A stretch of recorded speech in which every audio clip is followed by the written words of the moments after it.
লেবাননে ড্রোন হামলায় নিহত 2 প্রবাসী বাংলাদেশের মরদেহ দেশে আনা হয়েছে। শনিবার রাতে শফিকুল ইসলাম ও নাহিদুল ইসলামের মরদেহ হজরত শাহজালাল আন্তর্জাতিক বিমানবন্দরে পৌঁছায়। মরদেহ গ্রহণ করেন পররাষ্ট্র প্রতিমন্ত্রী শামা ওবায়দ ও পরিবারের স্বজনরা। নিহত দুজনের বাড়ি সাতক্ষীরায়। বিস্তারিত মইনুল হাসানের রিপোর্টে। পরিবারের সচ্ছলতা ফেরাতে সাতক্ষীরার বাসিন্দা নাহিদুল ইসলাম ও শফিকুল ইসলাম পাড়ি জমিয়েছিলেন লেবাননে।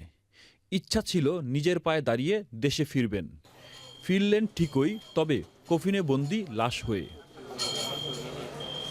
মধ্যপ্রাচ্যে শ্রমিক হয়ে কাজ করতেন তারা। ইরান ইসরায়েল যুদ্ধ শুরু হওয়ার পর ভয়াবহ ড্রোন হামলায় গত 11ই মে প্রাণ হারান এই 2 প্রবাসী।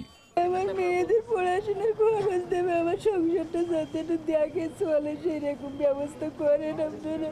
মানে বাপ মা দুইজন হচ্ছে গার্মেন্টস করতো, মানে ঋণ ত্যাগ করি ছেলের আশা বা সংসার আশা ছিল যে বিদেশে কামাই করি কোনো কিছু একটা ভবিষ্যৎ রাখতে পারবে, সে আশা পূর্ণ আর হলো না।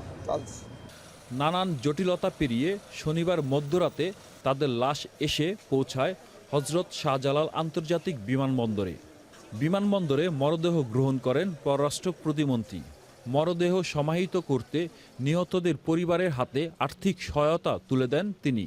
আমাদের প্রবাসী কল্যাণ মন্ত্রণালয়, পররাষ্ট্র মন্ত্রণালয়ের নিরলস প্রচেষ্টায় আমরা মৃতদেহগুলো তাদের পরিবারের কাছে ফেরত দিতে পেরেছি। আজকে আরও দুজন মৃতদেহকে আমাদের গ্রহণ করতে হলো। প্রবাসে আটকে পড়া বাংলাদেশি নাগরিকদের উদ্ধারে বর্তমান সরকার আন্তরিক রয়েছে বলে জানান পররাষ্ট্র প্রতিমন্ত্রী।